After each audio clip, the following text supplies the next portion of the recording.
on our cruiser initiative at the school. So it's been going on for a while. We're kind of right on the edge of transitioning it now. Get it out in the field. Can you turn the camera the other direction? It's an aquatic cruise. Vertical, but like It's made to be like a buoy. It goes out and floats on the water. And so you can imagine there's probably a lot of mission sets in pretty much every field where it can be useful. For the Navy, it's typically floating and hanging underwater so we can listen to track things. But you could do the same thing for mammals. You could do oceanographic and mineralogy studies with it. So pretty wide range of things you can do. Birds can actually land and take off the water. And I think Ray was just mentioning that when you're starting, you like to be on swimming pools, and then when you get better, you like to go to the bank. So that's kind of where we're at. We've been going up to Washington State, and they've got a beautiful test range up there, but it's basically a giant lake attached to the ocean, but it's a lake. There's no waves. So we're, and it does great on that, but we're just ready to try to get a COA so we can fly out on the day and try to see what kind of waves we can actually launch from and recover onto. Waves are a little bit of a problem. The autopilots typically like to have all the sensors kind of zeroed out before they let you take off. And if it's going through a bunch of sprawl, there's going to be some fights with the autopilot to get it to go. In its original form, the picture looks a little bit different. When we first brought up the concept, the idea was to add solar panels to it and make it a kind of launch and forget asset.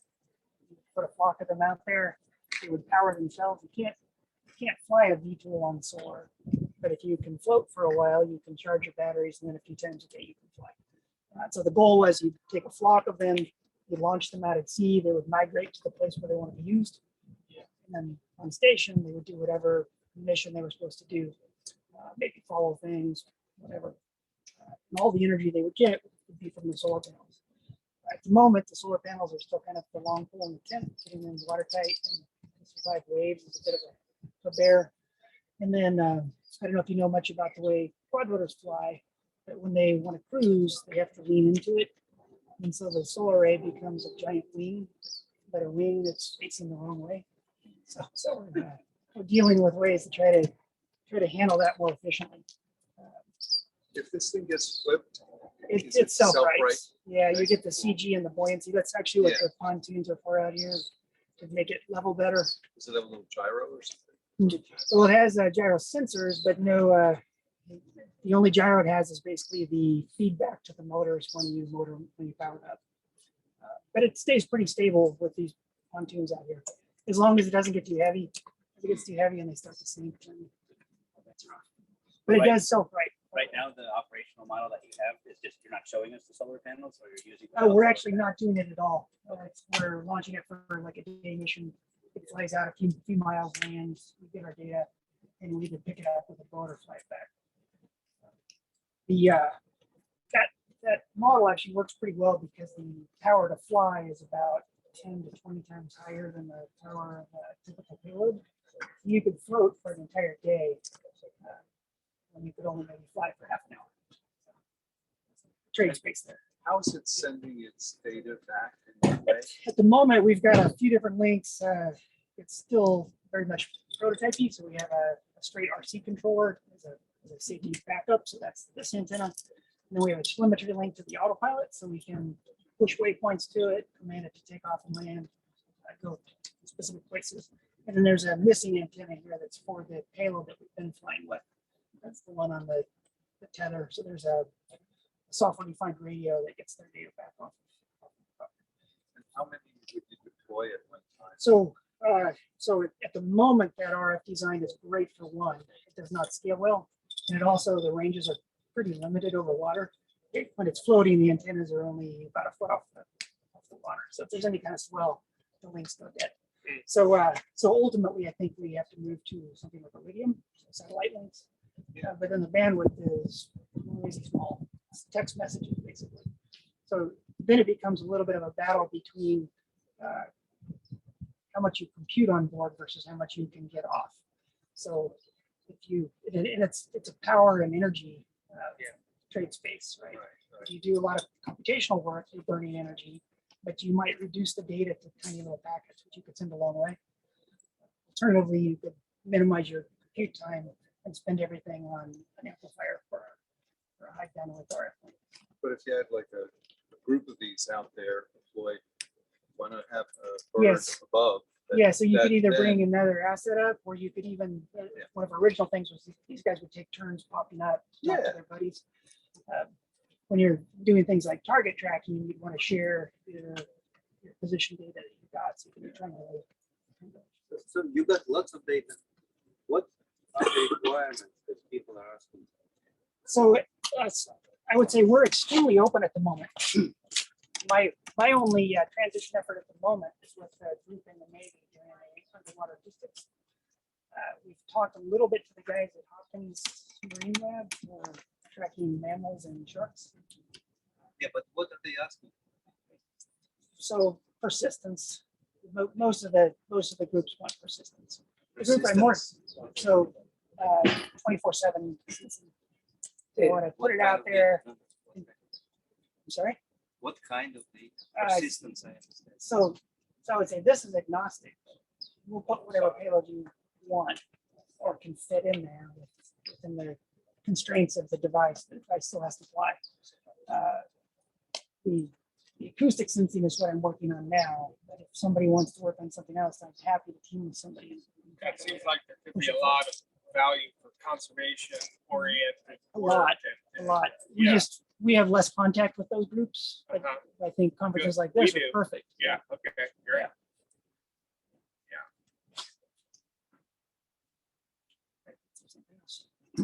So the next steps are what?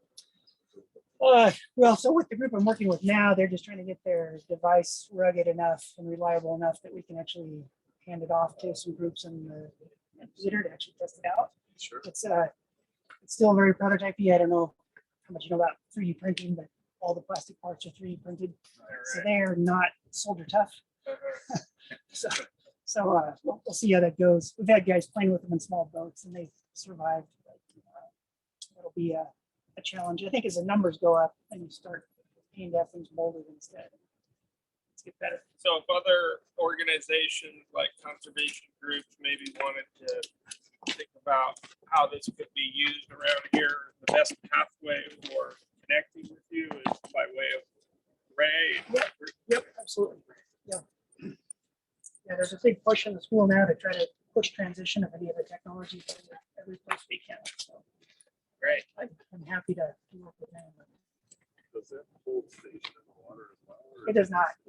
In fact, we've got some student theses that were kind of interesting. It's hybrid mobility. So it's a drifter when it's on the water. And you can fly any direction you want when you're in the air. So if you're trying to get from point A to point B, there's some interesting energy problems. How do you minimize the energy expense? Yeah. Like hopscotch on your way. In particular, if you know the ocean currents, you can kind of game the system. Let it drift when it should. And on this diagram here, you have solar, are those solar panels? Yep. So that would allow it to charge itself? Right. Just continue. So we've skipped that now because that's still hard. But we're working towards that. Dreaming this- about that. Yeah, and I think we'll push toward it this year. Probably in baby steps. We'll probably get enough solar on there to keep the payload alive, but maybe not enough to fly. Uh-huh. And then there's actually some strategies to try to keep the copter from having to tip into forward flight. Don't want to necessarily camp the props from the solar array because if it's sitting on the water, you want the array to be as flat as possible to have optimal radiance. And you can't have the props all turn because they'll be digging into the water when you're trying to take off. But there's other schemes to try to optimize that. One option, I suppose, is like a quad plane where you have an actual wing. You have a fifth motor that's a pusher. Turn it into an airplane once it takes off vertically. Osprey, What's that? like an Osprey. An Osprey, or there's a bunch of, like, pretty much everyone looking at delivery with drones is doing the same thing now. Just efficiency of cruise flight with the VTOL is pretty bad. But with the wing, Slick, very cool. how much does that weigh? Dry, it's pretty light. It's 1.2 kilos. It's got about a 1.1 kilos of battery in it, and then the payload here flying is about 1.5 kilos. That gets pretty heavy when it's done.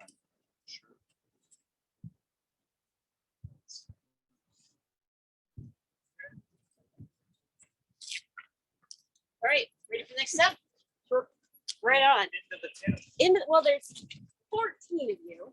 And that's a little bit too many to maintain social distancing in this small tent.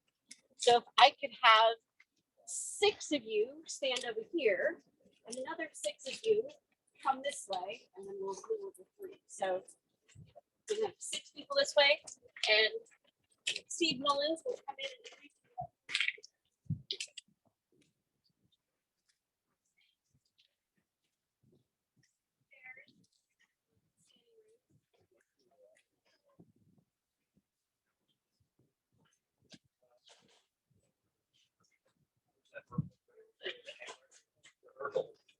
just inside the door. All right. So I would like to know a little more about your interests. If we can swap. Your interests, because I'm starting to do some research with this common operating picture tool called Copers, but since Dr. Bettner mentioned that there might be some future research between you and us and so forth, I'm kind of curious, are you on the drone transmitting side of interest in the organization, or are you on the receiving, like I want to see what they're all doing side? Can you give me like a 2-sentence whatever? None of the above, but a supplier for hardware that goes into the drones. So Okay, good. Stanford, probably a transmitter if I had to take a sign. With the platform then? Yeah. Okay, land, sea, kind of oriented? Oh, okay. We're just interested in the economic development, so I'm here to just. Okay, no, that's good to know, yeah. yeah. Education, I run a small secondary school in Marina, and we're looking to develop a drone course for high school kids. Oh, cool. High school to get into careers. Yeah, yeah, Family supporting wages and all of that. yeah. My high-tech thing when I was a kid was a slinky. Project management consultant. I have clients on both sides of that equation. Ah, I'm okay. looking for how to connect commercial and defense. Okay, good. Sir? Well, I'm with DART, the group DART. So I'm just covering. Okay, but do you have a particular, you're probably like the pusher or the pushy side as far as? So I run an accelerator, and we're in our 4th cohort. So we're looking to help startups and entrepreneurs get going and give them ideas, make connections, Super, okay. funding, all of that. Okay. My background, I'm an old artillery guy. I was in the Army for 30 years. I've been here 12 years. I've been working on my dissertation for 10 years in procrastination. But one of the projects that I'm working on for Dr. Bettner is this. The reason that we're showing you Copers, it's called Copers. It's owned by the Air Force, but here's an example of where you, with whatever part of your interest, for Monterey or just using drones for the commercial development part, so forth. I'm intuiting that at some point, whether it was monitoring crops or monitoring boats or sea, whatever patterns offshore, at some point, somebody probably in this organization would probably want to know what all is going on, and if you had several, this is totally unrelated to what you'd be doing, but let's say you had several drones around and you wanted to glean information from them. A drone that's out here, just like this one, or over farmland or something, or checking vegetation or weather, whatever, for the benefit of the community, or even monitoring Amazon if they ever start doing those little delivery things, then at some point, it's if you have drones out there and they're not talking to anybody, then they're just kind of a drone in my view. However, if you can have them feed through some communications means to a common operating picture, then you can, the usefulness of a tool like this is any of you at any time from wherever you are in the country or wherever could dial into Cobra's, if you're, password control, whatever, and you could see, okay, so this is what they're up to today, or here's the data they're feeding. So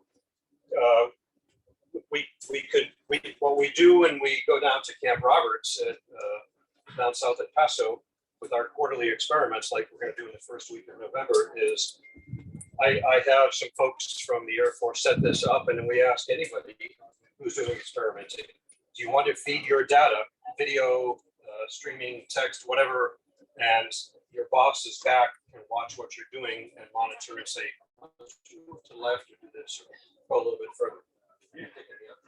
Ideally. Anyway, Shattering. so I'll just leave it at, I don't know what's in the works as far as maybe collaboratively experimenting down at Camp Roberts, but it is a great petri dish because they have an airfield and they control it with an air boss and everything like that. And so, and anybody can apply to go and do the research down there. If you were doing some like master students like they have, then so much the better because there's mutual benefit. As long as U.S. defense, or national security kind of related, and we can make that connection in any number of ways. So if you don't get a brochure, you might, if you want to take one and pass on, but that's a means to get to the SLAMR site and then contact us or Dr. Bettner, whatever, and ask questions about, okay, how might we work to do some kind of research in the future? So is this a data, will this be aggregating data from whoever decides to participate in it? Everyone shares access to the We do that voluntarily with anybody who wants to at during the GFIX events, but if you, for instance, had your own experiment, then let's just say you two were the only ones who were down there, but everybody else wanted to watch or comment and input, and in the chat section say, wait a minute, go to 400 feet or so forth. The only thing we can't do is say go over water, at least at Camp Roberts, but you could be networked here and there at the same time and networking. So the point is, it's a tool to feed data and then other people can process it or give instructions and so forth. So it's what we commonly call a common operating picture in the military. But the idea is you could all be participating in an event, or even just think of using something like this in the future for the benefit of the county, so that somebody is monitoring the research that's going on and the work that's going on and so forth. And that's where training students, young kids comes in, or Entrepreneurs. or generating Entrepreneurs, startups, accelerators. helping startups with, okay, what's a valuable service that I could provide with this thing.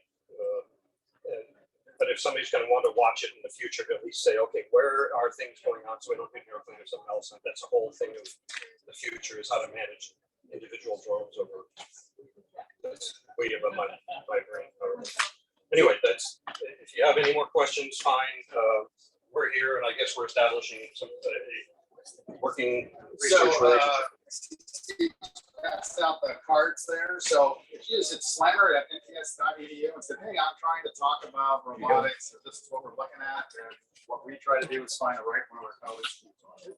And I'm kind of a good first step if you want to talk about how to work with the government for the right business case. So if you have a product that you're going to sell the government, a sensor or a widget or whatever, it has to be able to share data with other systems. There's very few things that the government finds useful in a military environment that are all self-contained. There's got to be a way to get that information. So we use this in part to help small companies.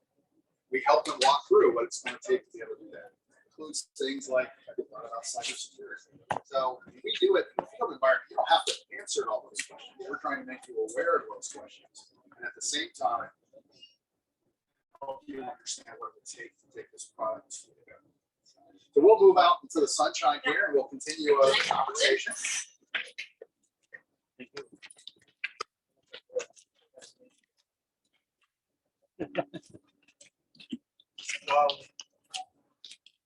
Just for ease, we'll move down to the next row, stand down here, so when they come in, they don't have to talk over that.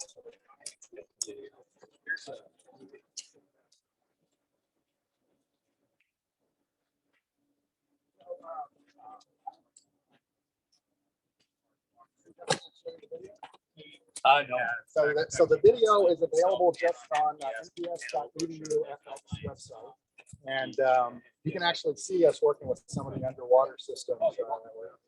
And you're welcome to step up if you want. Look into the tank.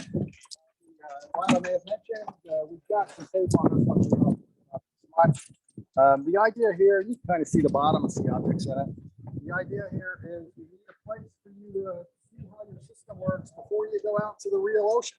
Because when things break out there, it's really expensive and hard to get back and wasting a lot of your time and money.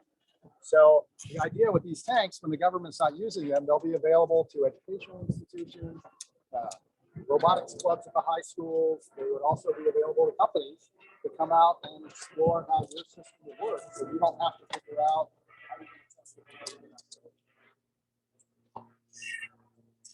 So these tanks, you see, they're kind of above ground and they've got water in them. Look at this building here.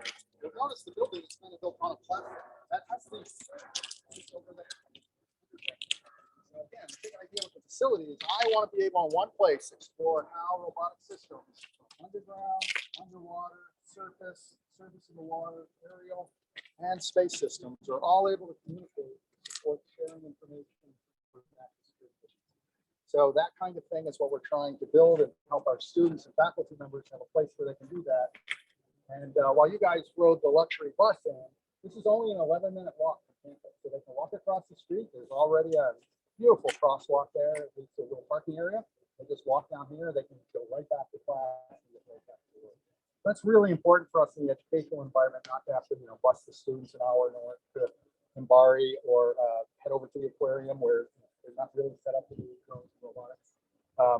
So this gives us a place to do this in real time. It gives us a place to support the community efforts. Like I said, we want the universities, we want the high schools to use this.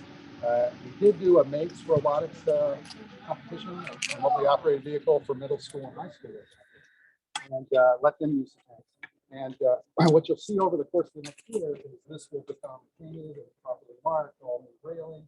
The middle section in there will go away. So we've got one big tank for robotics. The third tank on the other side will be a saltwater tank where we would do acoustic testing. We've even had the aquarium talk to us about, hey, if you have a problem with the otter exhibit, we've got a saltwater tank. Make sure we're coordinating so that can be available if we have an emergency. And we're open to exploring all of those things with our local partners. This location here, you can't see it from here, but if you go just over there, here at Monterey Harbor, where the NOAA operates boats out of, they operate out of Moss Landing, the Coast Guard operates out of here. We have relationships with all of them to support our activity. So we're really excited about the potential to work with companies and businesses in the area to identify the next great thing for national security. You mentioned there are some tunnels under here. Yeah, so actually that looks just like this. Can you connect and like So they swim up They, there? no, you can't swim up and connect. Okay. But underneath that, the tunnels there are tanks just like this from the old wastewater treatment days. So we did get all this scrubbed out, cleaned out, by the way. There's no wastewater there now. The idea there is to enable us to gather the data from this section so we know what it costs to do the next section. Another great part of the story here, this work to refurbish this wastewater plant, treatment plant is being funded by the Naval Postgraduate School Foundation. So this is not taxpayers' money. This is money that they've collected through fundraising donations that are being used to renovate this wastewater treatment plant and turn it into a modern robotics facility. So it feels pretty good to me as a taxpayer to be able to work with the local community and create an asset that will be valuable for all. Questions? Sounds like a pretty broad mission. I mean, it sounds fantastic. So it is. So SLAMR, the Sea Land Air Military Research Initiative, is broad. It's intended to support our colleagues. So Dr. Jones, for example, he has a specific project that he's working on, but he needs a place to be able to work on. Right now, there's no place on campus that he could fly his aquafied drone out of the water into the aerial environment through their sensor differently. Now he's got a place to do that. He did do it in Washington State. That's a long haul to go test it. So you make a little change, you want to be able to test it. You want a little changes when you get back out into the water. So we need an environment that lets all of my colleagues. So we have colleagues in the physics and systems engineering that are developing undersea sensors, so they can tell what's going on in the ocean environment. Those kind of projects we want to be able to support the facility. The facility is a broad educational mission. And like I said, it includes the scouting that we all talked about on the phone today. How do we find the great stuff that's being created by our entrepreneurial citizens and adapt or adopt that to military uses? So it gives us a place to do that, a place where we can work together. We're not on the main campus. None of you had to do a background security clearance to come in here and work with us. This gives us a place where we can really work together with industry and academia to explore the schools. Some questions. What do you think the implications are for local economic development with the types of opportunities that are available having this facility here? And then two, do you guys have any partnerships with the local school districts? So we worked with the NATE ROV group. So that was our first test to see how to do that. It's a school, literally, we're the federal government. We had to create the legal structure that allows us to do it. We're allowed to do it by law, but we didn't know how. So we actually came up with a co-sponsorship agreement. We're actually going to be working with DART to co-sponsor future events, where this time we're participants, but we're not co-sponsors.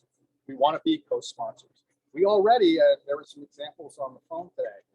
We are allowed to do cooperative research and development agreements. We're allowed to fund local entities. We have a wide array of ways to work with local groups. But we do see events happening here drawing people into things together.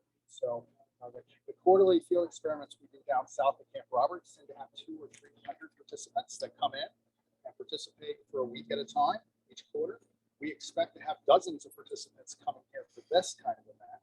But you might see something like a robotics competition for high school when all the tanks are online. There might be 200 or 300 kids and their parents flowing into the area to do that as well. So we think on multiple areas, it's good for the environment. We are not doing any, so our tower over here, our 5G tower that we've installed, if you go look at it, you'll notice it's really just setting a platform on the ground. It's the same kind of environmentally sensitive install they would do if they were in a wetland. The idea is we are not adding, we are using this infrastructure, repurposing it. We're not doing anything else to the environment. We're staying on disturbed land and we're trying to make it useful. We're repurposing it, the highest form of reuse for the climate. Have you worked with? Taking that into consideration, yes, sir. Sorry, have you worked with SoCal High ever? Do you know? So not that I'm aware of, not that we're opposed to it. So it's just the reason people reach out to us, we are it's much easier for us to. Well, you're going to be hearing from them then, because they've 3 times in a row they won the international underwater robotics competition. Against no, what they have to do is create a underwater robotics device that can go find something and then come back and bring it back. And their most recent one is they added 3D to it, because in the past, if it was just 2D, it was difficult to figure out like how far away it was to grab it. Now with 3D, they can actually see it, and yeah. And underwater, that's a challenging 3D environment. Yeah. For a variety of reasons. So yeah, we want to be as engaged as the community can do it. Obviously, we're the Navy, so our national security mission is always first. But we're all part of the same country, the same team. So when we're not executing the direct national security environment, we have mechanisms in place to be able to make the facility available for other people to do. And one of my objectives in the national security environment is to find the cool stuff that's being developed by groups like this symposium and make the government aware of it. And you've heard some speakers today talk about the government getting the internet, those kind of things. I disagree with that a little bit. The government paid for the internet, but go and talk to people at Stanford and Berkeley where they got paid to do that work, and create ARPANET, put it together. It is the men and women in the universities, in the industry that are out there generating these things. And the government has an important role in supporting that. That's what we want to do as well. Obviously, we know more about the Navy side of that, but we're connected to all the other services and the Office of Secretary of Defense. So anything that we can do that helps address national security concerns, we want to try to do. Just one quick question. It's all right. It seems like there'd be a lot of overlap to what you're doing here to what Nebari does. So I wonder if Nebari has reached out to you. I heard a little bit about it in the. So we have a lot of relationships with NFAR. So the school itself, so the Naval Postgraduate School, actually has oceanography and meteorology departments that are very, all the folks know each other and know about each other's work. They have a different mission set, much more focused than our broad national security mission, but there is overlap and the people do work together. And we have at times used, they have similar, not quite like this, but they have similar water tanks. But then we have to work around their schedule and our students' courses and those kind of things. So it's complicated, even going 3 5 to do that. But yeah, we're talking about how we leverage this.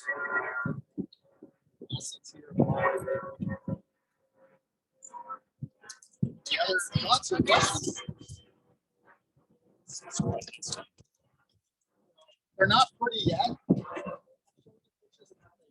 I think they look pretty good. Like crystal clear now. Well, so the water, so there was actually no water. They were, which is dangerous. Big tanks don't have water out of the earthquake. Water actually helps maintain structural integrity. But it had been the area had not been built up. So we're bringing that back, and again, these tanks will all be pretty useful. It'll be nice. We're good neighbors. We work, normal hours during the day. It's a university. We're not the operational military. We're not going to be here 2 in the morning doing events or anything. We are. The intent is to continue to use this primarily in academic, even though our partners might be other academic groups. Or other thoughts or questions? How many people are going to the social? Okay. I question, is it like, say I'm a researcher and I develop a test plan and so on.